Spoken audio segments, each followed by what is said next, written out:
Hello guys. We'll be continuing the chapter acids, bases and salts. So let us just recall what all we have studied in the previous class. So we have been studying about acids, bases and salts. So first we have seen all the examples of acids, bases and then the salt, both the examples which we use in the house and the examples which we use in the laboratory. Then we have seen what is the general introduction of acids and bases. How does it taste and why is it called as acid or base? What is the chemical nature of it? We have studied that. Then next what we have studied is what are the indicators, and we have seen the natural indicators. We have gone through the three natural indicators: turmeric, litmus, china rose petals. Then we have seen what is litmus.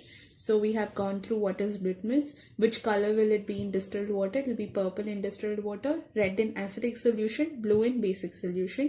So we have studied about that. Then I've shown you using a diagram that how will it change the color in an acid solution and in the base solution. In acid solution, the blue litmus paper will turn red, and in the basic solution, the red litmus paper will turn blue. The next we have studied about litmus paper. We have done one experiment related to it. Then we have done one experiment related to the turmeric powder, and then we have done one more experiment related to the china rose petals. I have not demonstrated the china rose petals and the litmus paper experiments. I've just explained you. So this is what we have studied in the previous class. So this class will be continuing about this chapter, acids, bases and salts. Okay. So we have learned that acids turn blue litmus red and bases turn red litmus blue. ನಾವು ಆಗಲೇ ಓದಿರೋ ಹಾಗೆ ನಾವು ಓದಿದ್ದೀವಿ acid blue ಲಿಟ್ಮಸ್ನ red turn ಮಾಡುತ್ತೆ, ಬೇಸು red ಲಿಟ್ಮಸ್ನ blue turn ಮಾಡುತ್ತೆ. Now let us study what will happen when we mix acid and base.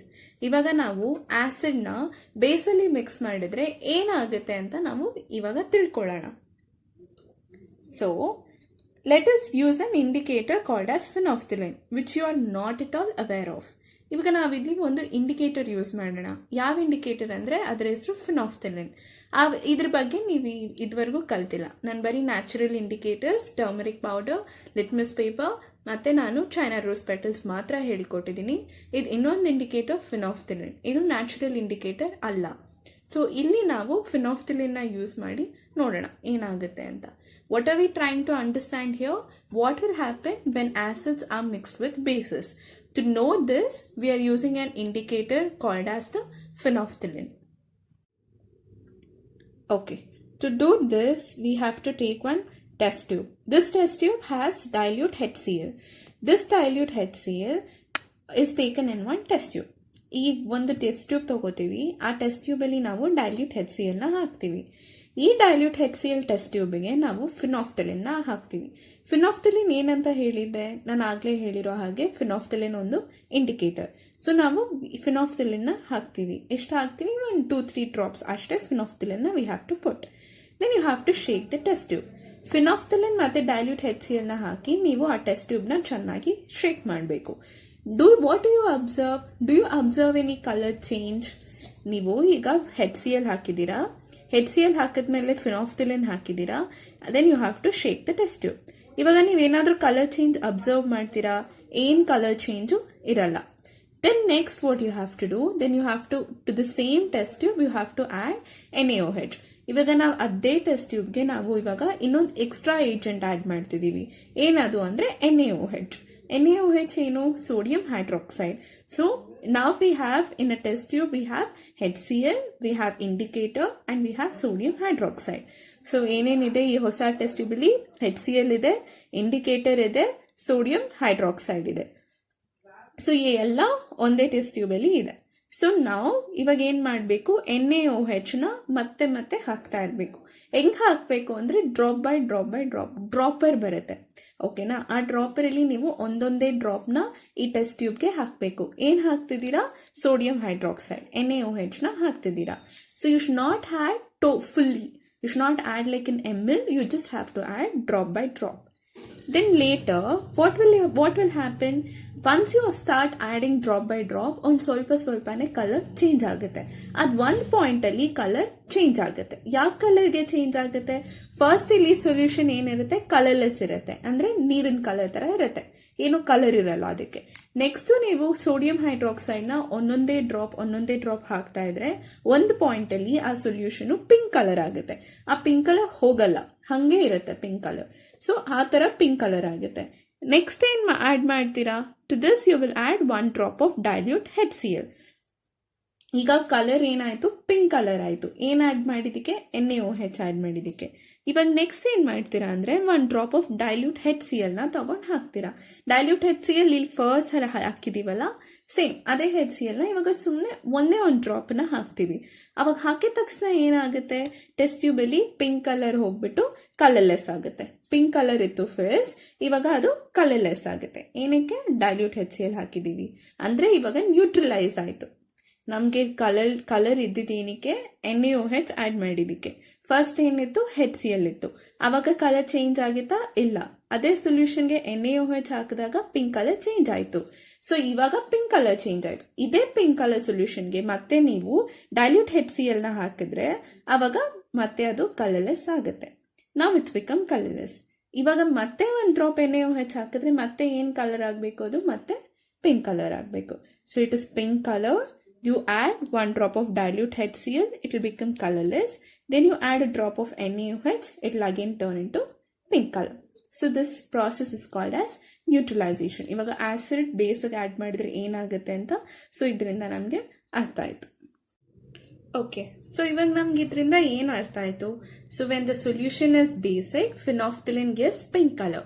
Solution basic ಆಗಿದ್ರೆ ಅವಾಗ ನಮಗೆ ಆ ಫಿನಾಫ್ಥಲಿನ್ ಅನ್ನೋ ಇಂಡಿಕೇಟರ್ ಯೂಸ್ ಮಾಡಿದೀವಲ್ಲ, ಅದು ನಮಗೆ ಪಿಂಕ್ ಕಲರ್ ಸೊಲ್ಯೂಷನ್ನ ಕೊಡುತ್ತೆ.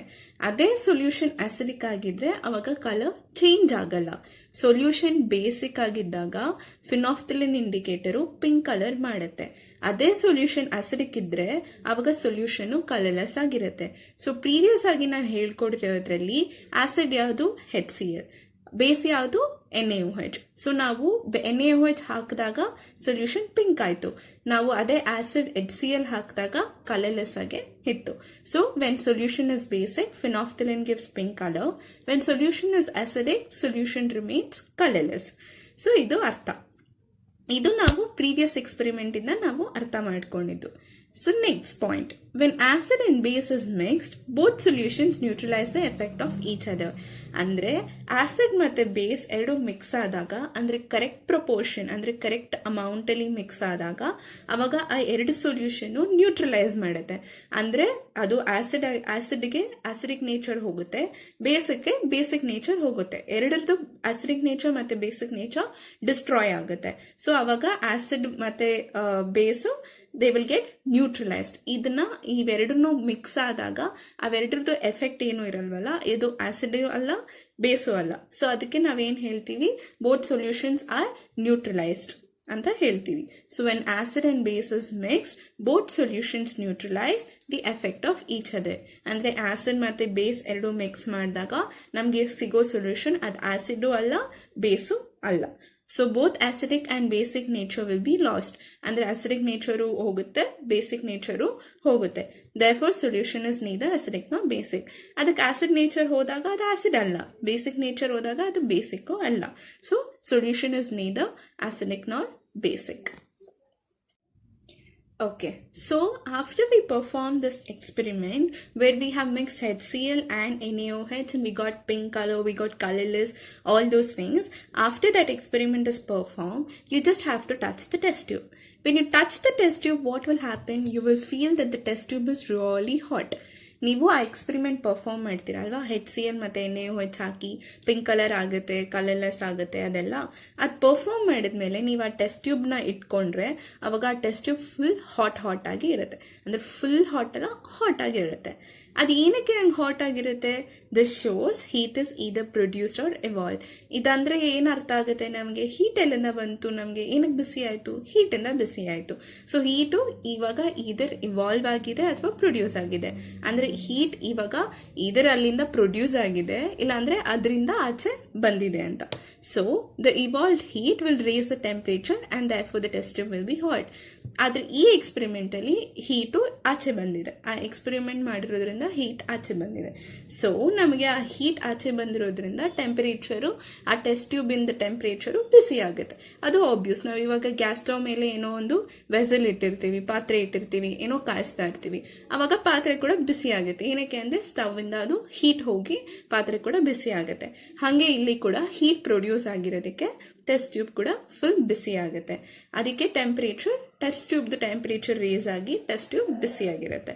So after the experiments is perform, touch the test tube. The test tube will be hot. This shows that the heat is either produced or evolved. The evolved heat will raise the temperature and therefore the test tube will be hot. Okay na? Next ಇವಾಗ ಈ ಪ್ರಾಸೆಸ್ನೆಲ್ಲ ಏನು ಹೇಳ್ತೀವಿ, ಇದು neutralisation ಅಂತ ಕರಿತೀವಿ. ಈ neutralisation ಅಲ್ಲಿ ಏನಾಗುತ್ತೆ ಅಂದರೆ ಅದು ಒಂದು ಸಾಲ್ಟ್ನ ಫಾರ್ಮ್ ಆಗುತ್ತೆ. ಇವಾಗ ನಮ್ಗೆ ಅರ್ಥ ಆಯಿತು ನ್ಯೂಟ್ರಲೈಸೇಷನ್ ಆದಾಗ ಅದು ಆಸಿಡಿಕ್ಕೂ ಇರಲ್ಲ, ಬೇಸಿಕ್ಕೂ ಇರಲ್ಲ ಅಂತ. ಸೊ ಇವಾಗ ಏನಾಗುತ್ತೆ, ಒಂದು ಸಾಲ್ಟ್ ಫಾರ್ಮ್ ಆಗುತ್ತೆ. ಆ ಸಾಲ್ಟ್ ಆಸಿಡಿಕ್ ಆಗಿದ್ರೂ ಇರ್ಬೋದು, ಬೇಸಿಕ್ ಆಗಿದ್ರೂ ಇರ್ಬೋದು, ಇಲ್ಲಾಂದರೆ ಅದೇ ಫುಲ್ ನ್ಯೂಟ್ರಲೈಸ್ ಆಗಿ ಎರಡೂ ಆಗದಿರಾನು ಇರ್ಬೋದು. ಸೊ ಎರಡೂ ಆಗಿಲ್ಲ ಅಂದರೆ it's called as neutral. So in neutralisation a salt is formed. This salt is either acidic, basic or neutral. Neutral ಅಂದ್ರೆ ಏನು, ಆಸಿಡು ಅಲ್ಲ, ಬೇಸು ಅಲ್ಲ. So in neutralization a salt is formed. It is either acidic, basic or neutral. Okay, now ಒಂದ್ಸಲ neutralisation definition ನೋಡೋಣ. Neutralization is the reaction between acid and base. In this process, salt and water is produced and there is the evolution of heat. Neutralization ಅಂದ್ರೆ ಏನು, it is a reaction where acid and base are reacting with each other. Neutralization ಅಲ್ಲಿ acid ಮತ್ತೆ base react ಮಾಡುತ್ತೆ.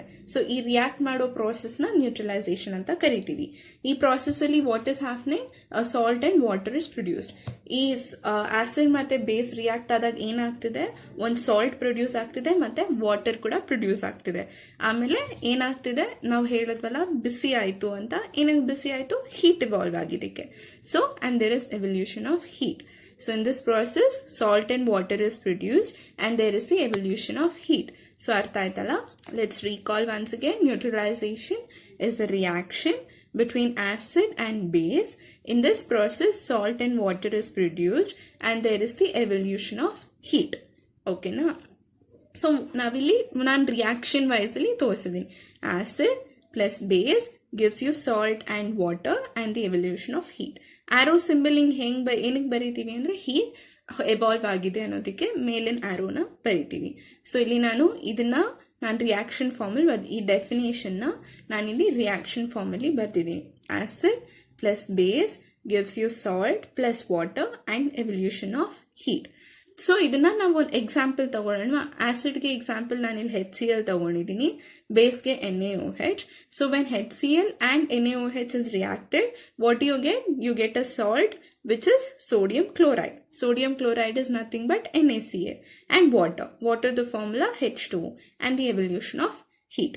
So ಇಲ್ಲಿ example ಏನಿದೆ, HCl plus NaOH gives you NaCl plus H2O plus heat is generated. Okay, ನಾವಿವಾಗ ಕೆಲವು every day ಲೈಫಿನ example ತಗೊಳ್ಳೋಣ. ಅಂದರೆ ನಾವು ದಿನ ಹೆಂಗೆ ಈ ನ್ಯೂಟ್ರಲೈಸೇಷನ್ ಅನ್ನೋ ಪ್ರಾಸೆಸ್ ಹೆಂಗೆ ನಮ್ಮ ಜೀವನದಲ್ಲಿ ಬರುತ್ತೆ ಅಂತ ನಾವೊಂದು ಕೆಲವು ಎಕ್ಸಾಂಪಲ್ಸ್ನ ನೋಡೋಣ. The first example will be dealing is indigestion. Indigestion ಅಂದರೆ ಏನು, ಅಜೀರ್ಣತೆ. ಡೈಜೆಷನ್ ಅಂದರೆ ಏನು, ಜೀರ್ಣ ಆಗೋದು. ಇಂಡೈಜೆಷನ್ ಅಂದರೆ ಅಜೀರ್ಣ, ಅಂದರೆ ಜೀರ್ಣ ಆಗದಿರೋ ಇರೋವಂಥದ್ದು. So stomach contains acid, basically hydrochloric acid ಅಂದರೆ HCl. ನಮ್ಮ ಹೊಟ್ಟೆಯಲ್ಲಿ ಆಸಿಡ್ ಇರುತ್ತೆ. ಯಾವ ಆಸಿಡ್ ಇರುತ್ತೆ, ಬೇಸಿಕ್ ಆಗಿ ಹೈಡ್ರೋಕ್ಲೋರಿಕ್ ಆಸಿಡ್ ಇರುತ್ತೆ. ಸೊ ಈ ಹೈಡ್ರೋಕ್ಲೋರಿಕ್ ಆಸಿಡ್ ಏನಕ್ಕಿರೋದು ನಮ್ಮ ಹೊಟ್ಟೆಯಲ್ಲಿ ಅಂದರೆ it helps in the digestion of food. ಏನಕ್ಕೆ ಈ ಆಸಿಡ್ ಇರೋದು, ನಮಗೆ ಜೀರ್ಣ ಮಾಡೋದಕ್ಕೆ, ನಾವು ತಿನ್ನೋ ಪದಾರ್ಥಗಳು ಜೀರ್ಣ ಆಗೋದಕ್ಕೆ ಹೆಲ್ಪ್ ಮಾಡೋದಕ್ಕೆ ಈ ಹೈಡ್ರೋಕ್ಲೋರಿಕ್ ಆಸಿಡ್ ಇದೆ. ಆದರೆ when there is too much acid it is not good and therefore causes indigestion. ಯಾವುದೇ ಆಗಲಿ ತುಂಬ ಮಿತಿ ಮೀರಿ ಹೋದರೆ ಅದು ಒಳ್ಳೆಯದಲ್ಲ. ಸೊ ಇಲ್ಲಿ ಕೂಡ ನಮಗೆ hydrochloric acid which is present in the stomach, ಅದು ಜಾಸ್ತಿ ಆಸಿಡ್ ಇದ್ದರೆ ನಮ್ಮ ಬಾಡಿಯಲ್ಲಿ, ಅವಾಗ ಅದು ನಮ್ಮ ಬಾಡಿಗೆ ಒಳ್ಳೆಯದಲ್ಲ. ಅವಾಗ ಏನಾಗುತ್ತೆ, ಇಂಡೈಜೆಷನ್ ಆಗುತ್ತೆ. ಡೈಜೆಷನ್ ಆಗೋ ಬದಲು ಇಂಡೈಜೆಷನ್ ಆಗುತ್ತೆ. HCl ಆ್ಯಕ್ಚುಲಿ ಏನಕ್ಕೆ ಯೂಸು, ಡೈಜೆಸ್ಟ್ ಮಾಡೋದಕ್ಕೆ. ಆದರೆ ತುಂಬ ಆ್ಯಸಿಡ್ ಇದ್ದರೆ ಏನಾಗುತ್ತೆ, ಇಂಡೈಜೆಷನ್ ಆಗುತ್ತೆ. ಸೊ ಇಂಡೈಜೆಷನಿಂದ ಏನಾಗುತ್ತೆ, ನಮಗೆ ಇಂಡೈಜೆಷನ್ ತುಂಬ ನೋವು ಕೊಡುತ್ತೆ. Indigestion is very painful. Therefore, milk of magnesia is taken. ನಮಗೆ ತುಂಬ ಇಂಡೈಜೆಷನ್ ಆದಾಗ, ತುಂಬ ಪೇನ್ ಆದಾಗ ಹೊಟ್ಟೆಯಲ್ಲಿ ನಾವು ಮಿಲ್ಕ್ ತಗೋತೀವಿ, ಮಿಲ್ಕ್ ಆಫ್ ಮೆಗ್ನೀಷಿಯಾ. ಸೊ ಈ ಮಿಲ್ಕ್ ಆಫ್ ಮೆಗ್ನೀಷಿಯಾ ಅಂದರೆ ಏನು, ಅದರಲ್ಲಿ ಬೇಸಿಕ್ ಆಗಿ ಏನಿರುತ್ತೆ, ಇಟ್ ಹ್ಯಾಸ್ ಮೆಗ್ನೀಷಿಯಂ ಹೈಡ್ರಾಕ್ಸೈಡ್. ಅದರಲ್ಲಿ MgOH ಇರುತ್ತೆ, ಅಂದರೆ ಮೆಗ್ನೀಷಿಯಂ ಹೈಡ್ರಾಕ್ಸೈಡ್ ಇದೆ. ಸೊ ಆ ಮೆಗ್ನೀಷಿಯಂ ಹೈಡ್ರಾಕ್ಸೈಡ್ ಏನದು, ಇಟ್ ಇಸ್ ಅ ಬೇಸ್. ಇಲ್ಲಿ ಹೊಟ್ಟೆಯಲ್ಲಿ ಏನಿದೆ, ಹೈಡ್ರೋಕ್ಲೋರಿಕ್ ಆಸಿಡ್ ಇದೆ. ಹೈಡ್ರೋಕ್ಲೋರಿಕ್ ಆಸಿಡ್ ಏನದು, ಇಟ್ ಇಸ್ ಅನ್ ಆಸಿಡ್. ನಾವು ಅದಕ್ಕೆ ಅದನ್ನ ನ್ಯೂಟ್ರಲೈಸ್ ಮಾಡೋದಕ್ಕೆ ಏನು ಮಾಡಬೇಕು, ನಾವು ಬೇಸ್ ಯೂಸ್ ಮಾಡಬೇಕು. ಇಲ್ಲಿ ಆಸಿಡ್ ಜಾಸ್ತಿ ಆಗಿದೆ, ಸೊ ಅದನ್ನು ಕಮ್ಮಿ ಮಾಡೋದಕ್ಕೆ we have to use base. Acid ಜಾಸ್ತಿ ಆಗಿದ್ರೆ ಬೇಸ್ ಯೂಸ್ ಮಾಡಬೇಕು, ಬೇಸ್ ಜಾಸ್ತಿ ಆಗಿದ್ರೆ ಆಸಿಡ್ನ ಯೂಸ್ ಮಾಡಬೇಕು. ಸೊ ಇಲ್ಲಿ ಆಸಿಡ್ ಜಾಸ್ತಿ ಆಗಿದೆ, so will use base. Which is the base which we are drinking, it is milk and which has magnesium hydroxide. Magnesium hydroxide is a base. So ಈ magnesium hydroxide ಈ extra HCl ಏನೇನಿರುತ್ತೋ ನಮ್ಮ ಬಾಡಿಲಿ ಅದನ್ನೆಲ್ಲ neutralise ಮಾಡುತ್ತೆ. So it neutralises the effect of acid which acid HCl. ಅರ್ಥ ಆಯ್ತಾ? ನಮಗೆ ಇಂಡೈಜೆಷನ್ ಆಗುತ್ತೆ. ಏನಕ್ಕೆ ಅಂದರೆ HCl ನಮ್ಮ ಹೊಟ್ಟೆಯಲ್ಲಿ ಜಾಸ್ತಿ ಇದ್ದಾಗ ಅವಾಗ ಪೇನ್ ಬರುತ್ತೆ. Pain bandaga, we will drink milk of magnesia. This milk of magnesia contains magnesium hydroxide, which is a base. Therefore, base will neutralize the effect of HCl, andre acid. So this is one example of everyday life. It is indigestion. Okay, next example ಬಂದ್ಬಿಟ್ಟು ant byte. Ant ಅಂದರೆ ಏನು, ಇರುವೆ ಕಚ್ಚೋದು. ಇರುವೆ ಕಚ್ಚಿದಾಗ ಹೆಂಗೆ ನಾವು neutralisation ಪ್ರಾಸೆಸ್ನ ನೋಡ್ಬೋದು ಅಂತ ಇಲ್ಲಿ ನೋಡೋಣ. ಸೊ ಆಂಟ್ ಬೈಟ್ ಆದಾಗ ಏನಾಗುತ್ತೆ, ಆಂಟ್ ನಮ್ಮನ್ನ ಕಚ್ಚುತ್ತೆ. ಇರುವೆ ಕಚ್ಚಿದಾಗ ಏನಾಗುತ್ತೆ, ಅದು ಫಾರ್ಮಿಕ್ ಆಸಿಡ್ ಅಂತ ಒಂದು ಆಸಿಡ್ನ ನಮ್ಮ ಸ್ಕಿನ್ ಒಳಗಡೆ ಅದು ಇಂಜೆಕ್ಟ್ ಮಾಡುತ್ತೆ. So ant bites injects formic acid into our skin. So ant bite ಆದಾಗ ಅದು ಆಂಟು ಏನು ಮಾಡುತ್ತೆ, it injects the formic acid. So when this happens you will get a pain, ನಮಗೆ ನೋವಾಗುತ್ತೆ. ಸೊ ಇವಾಗ ಈ ಪೇನನ್ನು ನಾವು ರಿಲೀಫ್ ಮಾಡೋದಕ್ಕೆ ಏನು ಮಾಡ್ತೀವಿ, it is neutralise by rubbing moist baking soda or calamine solution. So ನಾವು ಬೇಕಿಂಗ್ ಸೋಡಾ ಬರುತ್ತಲ್ಲ, ಬೇಕಿಂಗ್ ಸೋಡಾನ ಒಂದು ಸ್ವಲ್ಪ ಮಾಯ್ಸ್ಟ್ ಮಾಡಿ, ಅಂದರೆ ತೇವ ಮಾಡಿ, ಅದನ್ನು ನಾವು ಎಲ್ಲಿ ಕಚ್ಚಿರುತ್ತೋ ಇರುವೆ ಅಲ್ಲಿ ರಬ್ ಮಾಡಿದ್ರೆ ಅವಾಗ ಇದು ನ್ಯೂಟ್ರಲೈಸ್ ಆಗುತ್ತೆ. ಸೊ ಫಾರ್ಮಿಕ್ ಆಸಿಡ್ ಏನು, formic acid is an acid. Baking soda ನಾನು ಫಸ್ಟ್ ವಿಡಿಯೋಲಿ ಹೇಳ್ಕೊಟ್ಟಿರೋ ಹಾಗೆ it is a base. So ನಾವು ಆಸಿಡ್ನ, ಎಕ್ಸ್ಟ್ರಾ ಆಸಿಡ್ನ ನಾವು ಬೇಸಿಂದ ನಾವು ನ್ಯೂಟ್ರಲೈಸ್ ಮಾಡ್ತಿದ್ದೀವಿ. ಸೊ ಇಲ್ಲಿ ಆಸಿಡ್ ಯಾವುದು, ಫಾರ್ಮಿಕ್ ಆಸಿಡ್. ಫಾರ್ಮಿಕ್ ಆಸಿಡ್ ಹೆಂಗೆ ಬಂತು, ಆಂಟ್ ಬೈಟಿಂದ ಬಂತು. ಸೊ ನಾವು ಹೆಂಗೆ ಅದನ್ನು ನ್ಯೂಟ್ರಲೈಸ್ ಮಾಡ್ತಿದ್ದೀವಿ, by rubbing moist baking soda. Moist baking soda ಏನು, baking soda is a base. So ನಾವು ಆ ಬೇಸನ್ನು ಯೂಸ್ ಮಾಡಿ ನಾವು ಎಕ್ಸ್ಟ್ರಾ ಆಸಿಡ್ನ ನಾವು ನ್ಯೂಟ್ರಲೈಸ್ ಮಾಡ್ತಿದ್ದೀವಿ. ಸೊ ಇನ್ನೊಂದು ಏನು ಅಂದರೆ ಕ್ಯಾಲಮೈನ್ ಸೊಲ್ಯೂಷನ್ ಅಂತ, ಅದೊಂದು solution.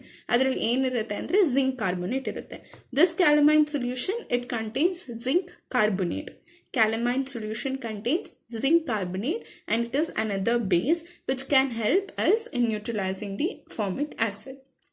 So this is the other example in everyday life, that is the ant bite. Okay, ನಾವು ಥರ್ಡ್ ಎಕ್ಸಾಂಪಲ್ ಏನು ಅಂದರೆ soil treatment.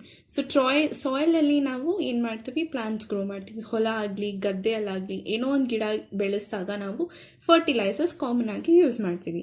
But when we use too much of fertilisers, soil will become too acidic or basic. ನಾವು ತುಂಬ fertilisers use ಮಾಡಿದಾಗ soil ಏನಾಗುತ್ತೆ, ಇದು acidic ಆಗುತ್ತೆ, ಇಲ್ಲಾಂದರೆ ಬೇಸಿಕ್ ಆಗುತ್ತೆ. ಈ ಸಾಯಿಲ್ ಅಸಿಡಿಕ್ ಅಥವಾ ಬೇಸಿಕ್ ಆದಾಗ ಗಿಡಗಳು ಚೆನ್ನಾಗಿ ಬೆಳೆಯೋಕ್ಕೆ ಆಗಲ್ಲ. ಈ ಮಣ್ಣಲ್ಲಿ ತುಂಬ ಆಸಿಡ್ ಅಥವಾ ಬೇಸಿಕ್ ಆದರೆ ಆ ಗಿಡಗಳು ಬೆಳೆಯೋಕ್ಕೆ ಆಗಲ್ಲ.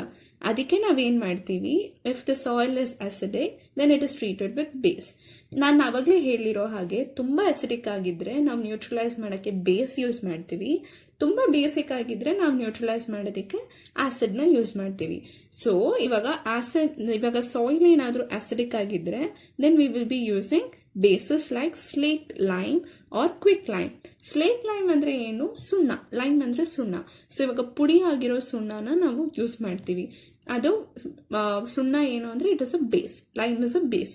So neutralise the acid we use slaked lime or quick lime. ಅದೇ ಮಣ್ಣು ಅಕಸ್ಮಾತ್ ತುಂಬ ಬೇಸಿಕ್ ಆಗಿದ್ರೆ ಏನು ಯೂಸ್ ಮಾಡಬೇಕು, ನಾವು ಆಸಿಡ್ನ ಯೂಸ್ ಮಾಡಬೇಕು. So which is the acid which will be using here. ಇವಾಗ ನಾವು ಇಲ್ಲಿ ಡೈರೆಕ್ಟ್ ಆಸಿಡ್ನ ಯೂಸ್ ಮಾಡಲ್ಲ, will be using a organic matter, compost ಅಂದರೆ ಏನು?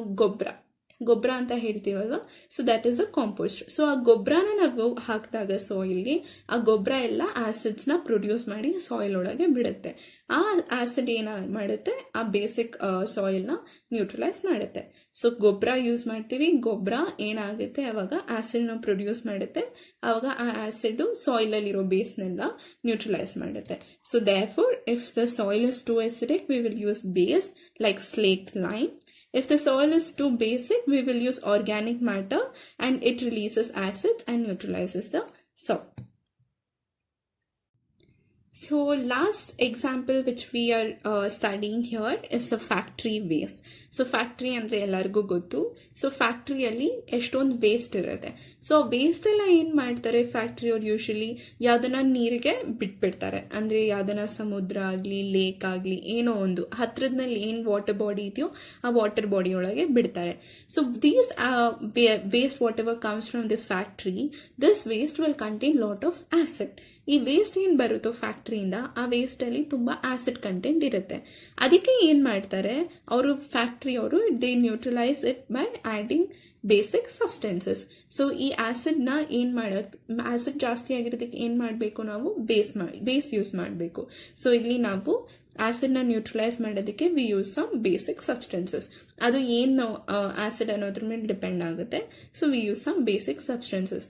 ತುಂಬ ಆಸಿಡ್ ಏನನ್ನ ಅಕಸ್ಮಾತ್ ಆ ಫ್ಯಾಕ್ಟ್ರಿಯಿಂದ ರಿಲೀಸ್ ಆಗಿರೋ ವೇಸ್ಟು ವಾಟರ್ ಬಾಡಿಗೆ ಹೋದರೆ ಏನಾಗುತ್ತೆ, it will kill the plants, the fishes and all the other organisms. ನೀರಲ್ಲಿ ಬರೀ ನೀರಿರುತ್ತಾ? ಇಲ್ಲ, ಗಿಡಗಳಿರುತ್ತೆ, ಫಿಶ್ಗಳಿರುತ್ತೆ, ಬೇರೆ ಏನೇನೋ ಇರುತ್ತೆ. ಸೊ ಅವೆಲ್ಲ ಈ ಆಸಿಡ್ ಹೋಗಿದಾಗ ಅದು ಪಾಯ್ಸನಸ್ ಆಗಿ ಅಥವಾ ಆಸಿಡಿಂದ ಎಷ್ಟೊಂದು ಗಿಡಗಳು, ಫಿಶ್ಗಳೆಲ್ಲ ಸಾಯುತ್ತೆ. ಸೊ ಇದು ನಮಗೆ ಬೇಡ, ಇದು ಎಲ್ಲ ಸಾಯೋದು ನಮಗೆ ಬೇಡ. ಅದಕ್ಕೆ ನಾವೇನು ಮಾಡ್ತೀವಿ, ನಾವು ಅದನ್ನು ಆಸಿಡ್ನ ನ್ಯೂಟ್ರಲೈಸ್ ಮಾಡ್ತೀವಿ. ಹೆಂಗೆ? By adding few basic substances. So ಇಲ್ಲಿಗೆ ನಮ್ಮ chapter acid, bases and salts ಮುಗ್ದಿದೆ. So let us just recall what all we have studied in this chapter.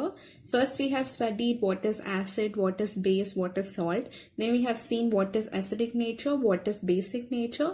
Then we have seen few examples of household examples and the examples which we use in the laboratory. And then we have seen what is natural indicators, and we have gone through 3 natural indicators: turmeric, litmus paper, China rose petals. Next we have come to an example experiment of HCl mixed with NaOH, which will produce NaCl plus H2O plus heat. And then we have seen neutralization. Then we have seen the examples of neutralization, and we have even used an indicator phenolphthalein here in neutralization. And then we have seen neutralization in everyday life. In this we have seen 4 examples.